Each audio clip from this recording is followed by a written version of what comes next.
Good afternoon, everyone. Good. I'd like to say it's a pleasure to be here today. This is my warm-up for my Senate and House hearings next week, so I don't want anyone yelling, reclaim my time.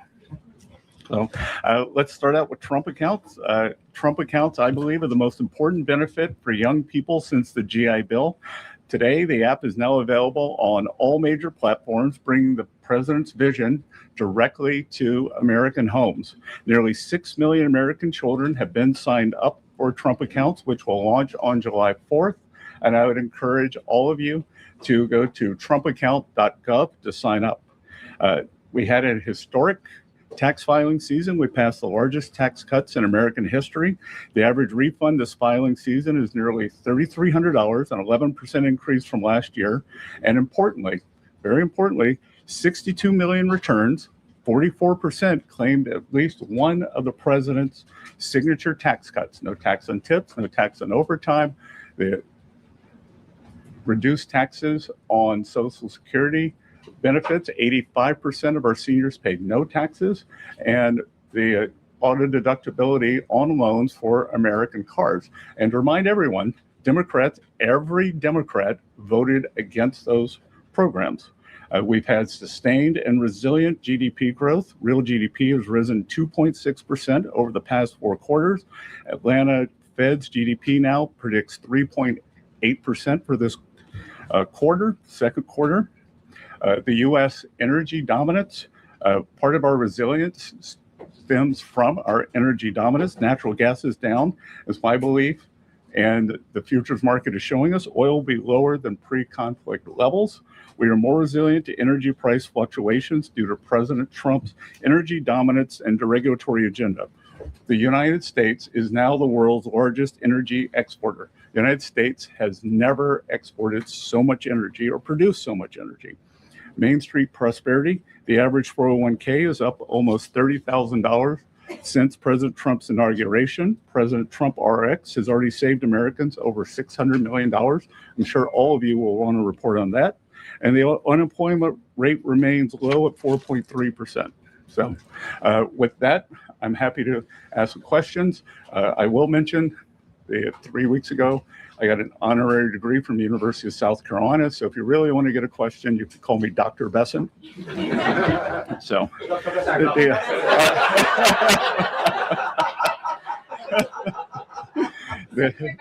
start with these Trump accounts. You know, there's a lot of people, a lot of working class Americans that maybe don't have the financial expertise when it comes to stock markets and investing in general. In what ways are you guys simplifying this for all those Americans so that it's not just for one class of people, but all Americans can have it? Well, that's a great question, because 38% of Americans have no exposure to equities. They don't share in the great innovation, the machine that is the American economy. Our great capital markets drives our prosperity. So if your child is born during President Trump's administration, Treasury puts in $1,000 as a seed investment. We've also created 6 learning pods. So you can go online to the app that went up today and learn. And I think that this is going to be, I've been a big proponent of financial literacy, and I think this is going to be one of the greatest real-time financial literacy educations in history, because it won't be, there's a street in New York called Wall Street. This is what I don't really understand what happens there. American family is going to be able to look on their phone every day and see. And, I think it's going to drive people to try to understand what they've got here. I think we're going to create a generation of shareholders. Ed? Thank you, Mr. Secretary. I guess first, we're starting to see this disruption of the oil supply through the Strait of Hormuz affect economic data. First, is there a deal on the table for a 60-day ceasefire to continue that? And then second, how fast could inflation then recede or retreat, or is inflation sticky? Because the PCE was at a 3-year high. First of all, PCE today, month over month, was 0.2, which was, we're looking at decimal points, but the estimate was 0.3. So 1 month doesn't a trend make. And what we've seen is actually oil prices are down about 10% in May. They're almost 2,000 ships waiting to come out of the Gulf. And I think the oil market is going to be very well supplied on the other side of this, and that we could see prices come down very quickly. We saw the UAE leave OPEC. So I would expect on the other side of this that gasoline prices will follow. Is there an agreement on the table? Sorry? Is there an agreement with Iran on the table? The teams have been going back and forth, and President Trump has made it very clear, he talked about it at the cabinet meeting, that he has several red lines. And Iran has to turn over their highly enriched uranium. They cannot pursue a nuclear weapon. And the Strait of Hormuz, back to your question on energy, has to free transit. Navigation of the seas has to be free and open as it was before. So he's not going to take a bad deal. He's going to make a great deal for the American people. So, Peter, Thank you, Dr. Bessent. Yep. How long until we see your signature next to President Trump's face on a $250 bill? Well, again, as Treasury Secretary, I have two mandates for U.S. currency. At present, no living person can be on U.S. currency, and the currency must say, "In God we trust."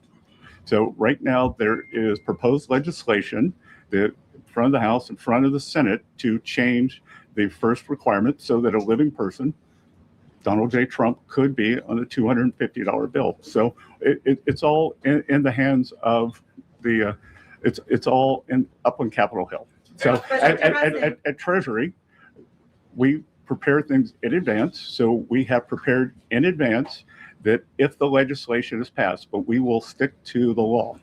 And something that came up yesterday also at the cabinet meeting, President Trump said, Oman will behave just like everybody else, or we will have to blow them up. Are you guys back there in the West Wing making plans for a new war with Oman? Again, I think the president wanted to punctuate freedom of navigation in the strait. I had a call with the Omani ambassador this morning, and he assured me that there were no plans for tolling the strait. As he said, our countries have had 200 years of good relations. He wants to have another 200 more. And I told him that this was a non-starter, and he did not want to risk either the Omani individuals or Omani financial institutions getting sanctioned. Secretary, is it in the U.S. interest to waive some sanctions on Iran or to unfreeze some of their assets before Iran has made concrete promises about getting rid of their nuclear program? I'm not going to preview the deal, but I would think that the things would go very slowly in terms of that. So we'll see. Just to follow up on that, because it's our understanding that the U.S. has committed to discussing the matter of sanctions relief during this negotiation period. So just to be clear, is sanctions relief for Iran on the table? Again, it is a multifaceted agreement, and nothing is going to be on the table until we see the Strait of Hormuz open and the Iranians agree that they have to turn over the highly enriched uranium and that they can't have a nuclear program. And to be clear here, that this administration, President Trump, has done something that no other administration is able to do. We have gotten the Iranians to talk about their nuclear program and to perhaps commit to not having one. That has never happened before. It had been off the table. So I think when you look at the results of the kinetic action of our economic pressure, it has worked to bring them to the table and have a discussion on this. Mr. Secretary, I just want to follow up. You said that the teams have been going back and forth, but can you confirm whether or not a tentative agreement has been reached in these negotiations with Iran? Again, everything depends on what the president wants to do, and President Trump is not going to make a bad deal for the American people, for the U.S., and he was very clear at the cabinet meeting on the yesterday what he wants. Secretary, Kara from Lindell TV. I'm sorry, did I steal his question? Because I'm not that person. That was you. Okay, thank you so much. Thank you for taking my question, Kara from Lindell TV. I really wanted to get your thoughts on digital currency. A lot of our viewers are increasingly worried that digital currency could one day be used to track people's spending or limit personal freedom. What's your philosophy on that, and what safeguards is the Treasury and this administration putting in place to make sure new digital payment systems protect Americans' privacy and freedoms in the future? Well, so this administration has been very clear. There will be no central bank digital currency, which I think would be the first step toward tracking. So we have taken that off the table. We passed stablecoin legislation with bipartisan, and the Clarity Act is now up on the hill. I think it has bipartisan support. And the most important thing we can do is to make digital assets come into the United States, make the U.S. the home. Our regulation, our best practices are what will ensure good standards for these. When you look at digital assets, all the nonsense that happens, all the things you read about, that's because it's the wild, wild west offshore. So we got to bring it on shore. So I would encourage the House and the Senate to get clarity done. Jack? Doc. A lot of people talking about the IRS settlement, and which has been rolled over now into this weaponization fund over at DOJ. Wanted to get your comment on the decision process, as much as you can tell, how that settlement came to be, how it was rolled over to DOJ, and then the process for those funds now as it's played out. Good. So thank you for the question. This is going to be the only question I'll take on this matter today. So there's ongoing litigation, so it'd be inappropriate for me to comment. President Trump is a great American who has endured more than 10 years of nonstop harassment and weaponization from the federal and state government actors. A bad actor at the IRS leaked more than 400,000 tax returns, including the Trump family, all the employees, and that's how we got here now. No American should be targeted for political reasons, and every citizen deserves fair treatment and full protection of the law. The Department of Justice represented Treasury and the IRS in this matter, and I'm going to have to refer any questions to Acting Attorney General Todd Blanche. So, thanks. So President Trump has said that we can expect interest rates to come down very quickly a number of times that last week. But the market at the moment probably does not expect any rate cuts this year. You know, JP Morgan said this, Morgan Stanley, and so on. So who is right, the president or the market? Well, I think, again, I believe that we will get through this challenging period now. On higher prices. On the other side of this, I've said publicly that I think we'll be back to substantial disinflation. But most importantly, I think we've got the Warsh Fed now. It's a new day at the Fed. The Treasury Secretary and the Fed Chair have lunch or breakfast every week. I had my first breakfast with Chair Warsh this morning, and I believe that he will do the right thing to balance inflation and growth. Secretary, thank you, Secretary Bessent. I hope you were calling on me. Yes. So I'd like to ask you if you could provide a little more detail on what you're doing to shut down Iran's airlines, and also on sanctions relief. A senior administration official briefed reporters over the weekend that sanctions relief will be commensurate with nuclear concessions. But at some point, if the enriched uranium is given up, should we expect pallets of cash to be flown to Iran? Could you describe how that looks? Well, a couple of things. On the airlines, one thing that we're not going to do is restrict movement for religious reasons. So Iranians who want to make the pilgrimage to Mecca or Medina will be allowed. We will also allow valid humanitarian reasons. But the other thing we can do is that when these airlines fly, they have to be refueled. They sell tickets. They pay landing fees. Anyone who accepts those, we will sanction. So they should be very clear that the state-owned Iranian airlines, they are outlaws and cannot do this. Secretary. Since you're the White House briefer today, I know you've been asked this already, but I'm wondering if you can just confirm on the record that there is a tentative deal that has been agreed for a 60-day extension of the ceasefire and then a continuation of nuclear talks? Again, it's always a mistake to get out ahead of the president, so it is all going to be the president's decision. I think that we can see that the president very clearly stated his three: the open the strait, highly enriched uranium, no nuclear program. So Those things are those things part of the temporary deal right now, sir? Are those three aspects that you just outlined part of the temporary deal that has been agreed? that if there can be no deal without those, why would there be a deal without those? Mr. Secretary, thanks so much for taking the time. President Trump at the cabinet meeting said he thought that reducing fraud would help to balance the budget. You put out the goal of getting the deficit to 3% of GDP. What's your timeline for achieving that? And how do you think what can you say to make the markets, given where rates are, like kind of process kind of what your plan and agenda is? Well, the GAO numbers, not my numbers, believe that there's about $500 billion a year of fraud. So could we very quickly get $250 billion of that? The budget deficit is approximately $1.8 trillion. So that would reduce the deficit substantially. If we could get that $500 billion number, I think it would engender confidence. You'd probably also go into a virtuous cycle. As the budget deficit narrowed, interest rates would go down. No one reports it, but last year we actually had a fiscal contraction. Just to remind everyone, we inherited the worst budget deficit in history when we were not in a recession or not at war, 6.7%. We brought that down to about 5.5 or 5.4% this year. I think we can stay on a good trajectory.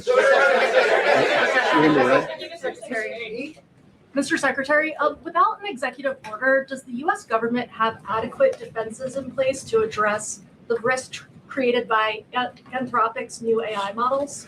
We have great collaboration between all of the labs that have the large language models, but between the U.S. government and the labs. So, Thank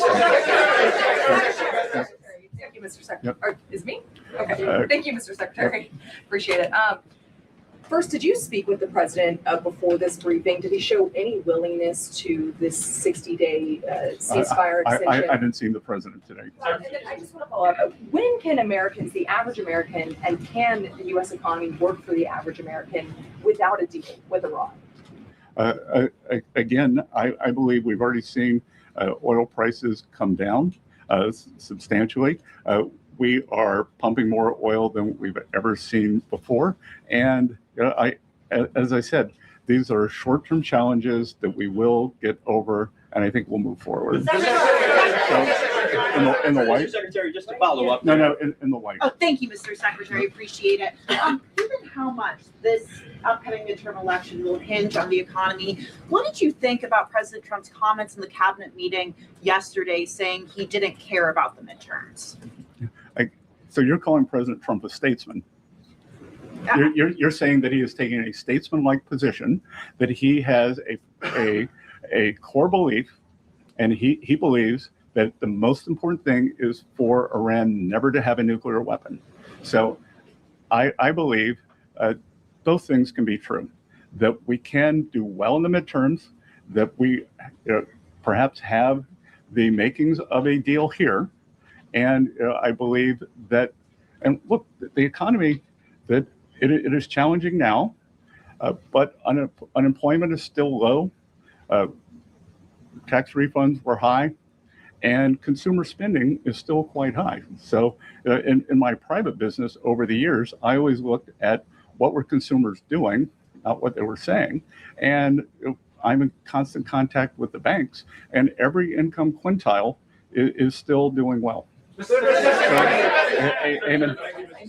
Thank you, Mr. Secretary. On the $250 bill, Mr. Secretary, you said the legalities of it are up on Capitol Hill, but I just wonder what your opinion is personally. Do you think it's a good idea for the president to put his face on America? Again, the president doesn't do it. The House and the Senate have to do it. Secretary Bessent, Secretary Bessent, what are the remaining assurances that President Trump needs to see in order for him to sign off on the agreement with Iran? I don't think it could be clear. You're following in the footsteps at the podium there of Secretary Rubio and Vice President Vance. There's been quite a lot of talk about their possible presidential ambitions. Does your presence here today indicate that we might see you running in 2020? No, I think it just means they've run out of things on the food chain. There's been some back and forth over the last several days, and also with the U.S. attacking Iranian drones yesterday. This morning, CENTCOM put out a statement that Iran had launched its ballistic missile towards Kuwait, calling it an egregious ceasefire violation. How can the administration still argue that a ceasefire is in effect? Again, with the Iranian government, we did not have regime change, but we changed the regime. As President Trump said at the cabinet meeting, as we've said other times, the first layer of leadership was eliminated, the second layer, and we're now at the third layer. And the way to think about it is the Iranian government, such as it is three pillars. It is the elected government, it is the IRGC, and it is the clerics. And they are having trouble communicating. So we are being patient. We do not have unlimited patience. President Trump always prefers a peace deal. So everything we have done thus far has been defensive. And at present, that is what we will continue doing. But if President Trump doesn't think he can get a peace deal, then kinetic is back. Thank you, Mr.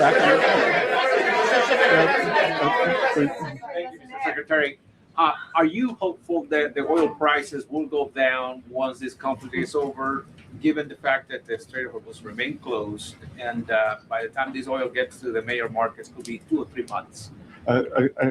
Again, we see that the market, I believe, is very well supplied right now. The market seems to be going into balance for itself. So I think that as the Strait opens up, we're going to see this burst of ships come out. So we may actually see how quickly can it be refined, how quickly can it get to its destination.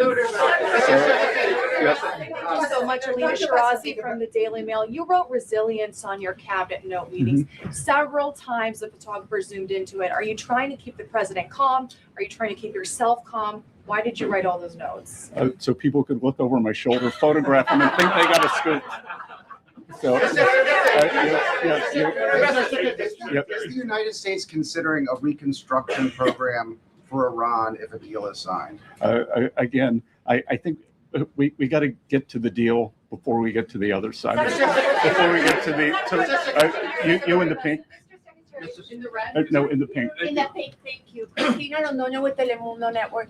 Mr. Secretary, how effective do you believe the current Treasury restrictions have been in pressuring the Cuban government?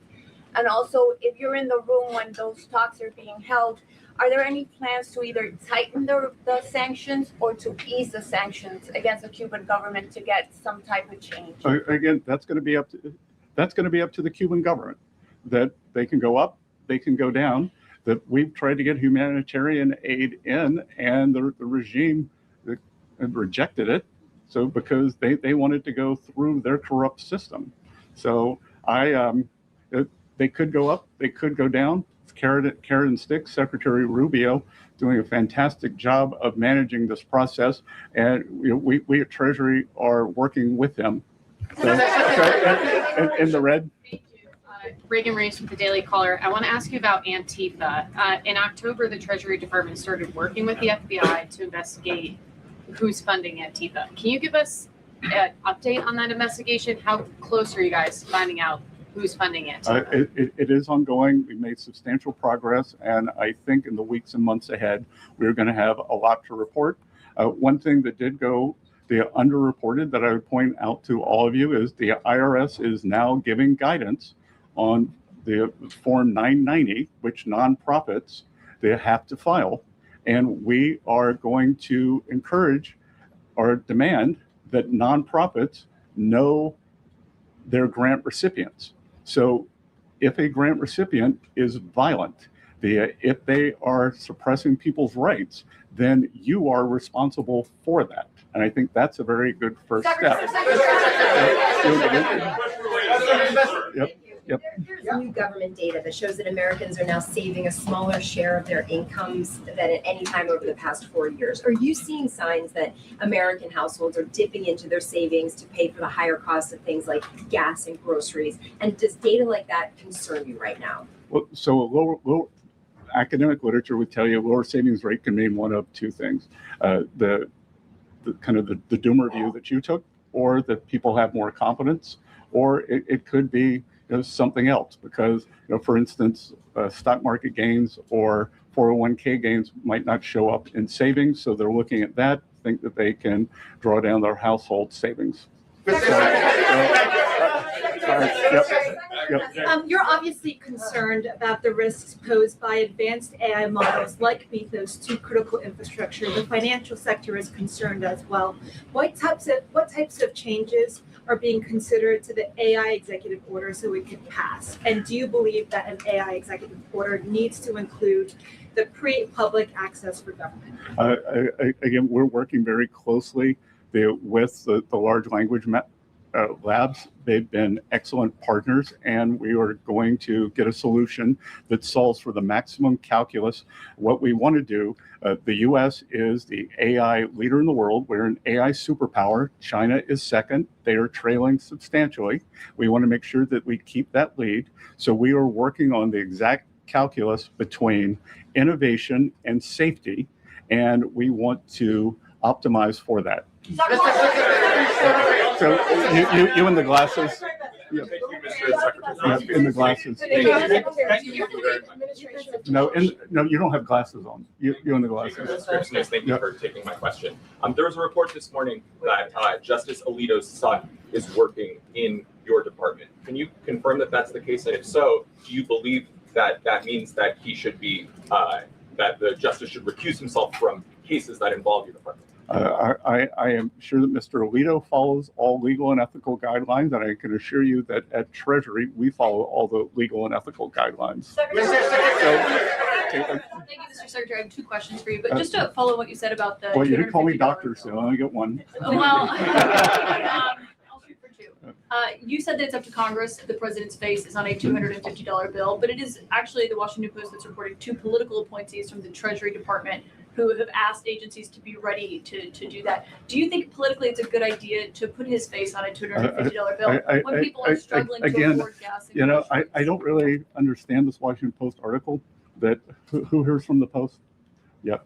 Terribly written, terribly edited. Because basically what it says is that Treasury is following the law, and that we've created the bill, and that it's up to Congress, but that we follow the bill and it's up to. I didn't really understand what the story was. So, but anyway. Aren't involved in that, two of your political appointees? Yeah, of course, but we prepare for everything if it gets passed. Just like we were ready 6 months in advance for the one big beautiful bill for tax guidance. So we have to prepare in advance. You can't draw something up the day before. Politically, do you think it's a good idea though when people are struggling to afford gas and groceries? Look, I think it has. I think that it's bifurcated. Do you think we should have a 250th anniversary, the celebration? Well, that's happening anyway. But putting the president's face on a $250 bill. No. But Caitlin, it's not happening anyway. It's happening because it's being funded by private citizens, by the federal government, by state governments, by municipal governments to celebrate our country. And I don't think that there's anything untoward about having the president of the United States, the person who was president of the United States, on the 250th anniversary bill.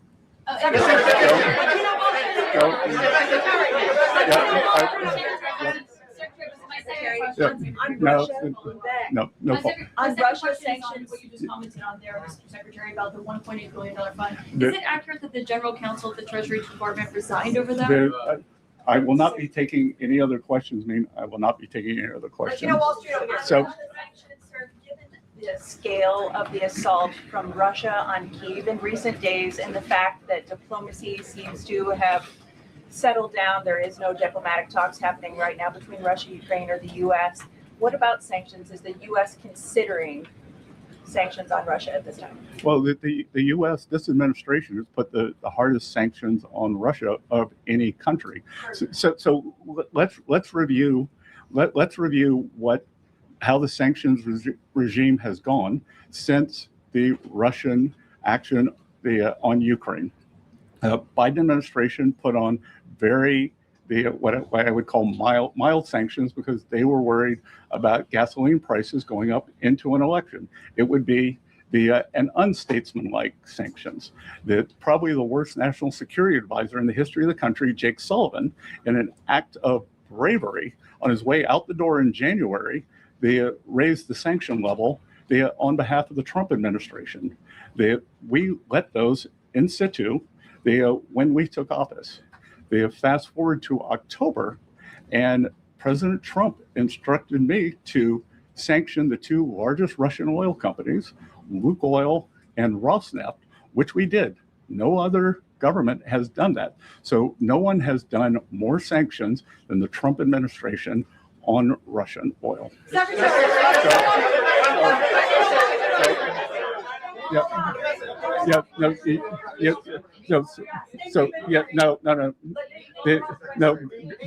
No, here, who wants to own this? Gray hair. No, gray hair. No, you don't have gray hair. Well, maybe you do. Yeah. When you had breakfast this morning with Fed Chair, did you request that the Fed lower interest rates? I had breakfast with Chair Powell 41 times, and I never did that. Okay. Last question. Governor Gavin Newsom has floated this idea of a 100% state tax on Californians who receive money from President Trump's anti-weaponization fund. Your response to the governor's call for 100%? There's no cure for stupid. Okay. Thank you all. Thank you, Secretary.